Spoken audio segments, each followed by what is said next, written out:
কংসাবতী নদীর জলস্তর বাড়ার ফলে ভেসে আসা পানার চাপে ও জলের তোড়ে ভাঙল বেশ কয়েকটি বাঁশের সেতু। একদিকে পশ্চিম মেদিনীপুরের বিভিন্ন এলাকা বন্যায় ক্ষতিগ্রস্ত হতে শুরু করেছে, তার মাঝেই পূর্ব মেদিনীপুরের কংসাবতী নদীর জল বাড়ার সাথে সাথে ভেসে আসছে পানা। পানা ও জলের দাপটে পাঁশকুড়ায় ভাঙছে একের পর এক বাঁশের সেতু।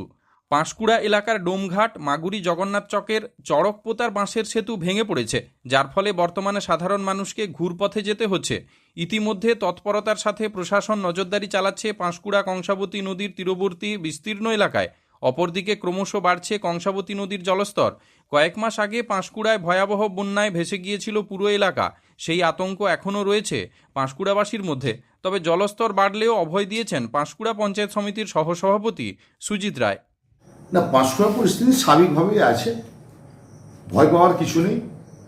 অতিরিক্ত বর্ষণের ফলে এবং বাঁকুড়া এনভায়রনমেন্টের বৃষ্টির পরিমাণ পূর্ব মেদিনীপুর জেলা থেকেও বেশি হয়েছে, সেই জন্য জলের স্তর ক্রমশ কংসাবতী নদীতে বাড়ছে। কংসাবতী নদীর উপর দিয়ে জলটা রূপনারায়ণে যে পড়ে, তো আমরা জল বাড়ছে, আমাদের এখনও বিপদসীমার উপরে জল ওঠেনি। তো সেই ক্ষেত্রে ভয় পাওয়ার কিছু নেই। সম্পূর্ণ জলটাই হচ্ছে বর্ষার জল, এবং যে বাঁধগুলো আমাদের গত সেপ্টেম্বর মাসের 18 তারিখে গত বছর ভেঙে বন্যা হয়েছিল, সেই বাঁধ বাঁধার কাজ শেষের পথে। তো সেই ক্ষেত্রে যেভাবে এখন অবধি বাঁধ বাঁধা হয়েছে, সেই ক্ষেত্রে নতুন করে ভাঙার এই মুহূর্তে কোনো ভয় নেই। মানুষকে ভীত না হয়ে সবাইকে বলবো সজাগ থাকার জন্য, কিন্তু ভয় পাওয়ার বা প্যানিক কোনো রকমভাবে যেন না প্যানিক হন। যে জলস্তর বাড়ছে সেই জলস্তরের এখনও আমরা বিপদসীমার উপরে কংসাবতী নদী যাই।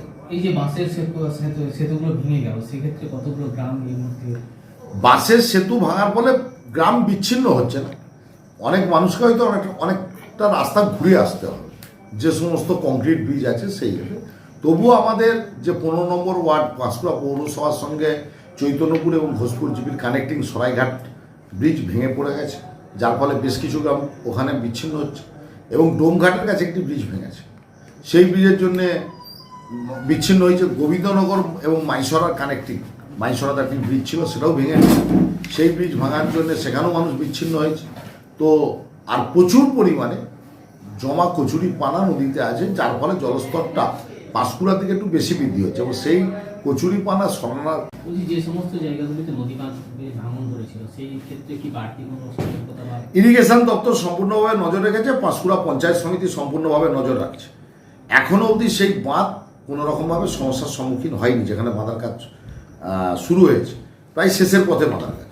তো সেই ক্ষেত্রে বলবো যে মানুষকে ভীত না হয়ে সবাইকে সজাগ থাকার জন্য অনুরোধ করব।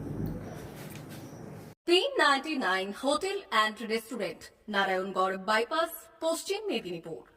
আমাদের এখানে সকাল, দুপুর ও রাত্রিকালীন আহারের সুব্যবস্থা রয়েছে।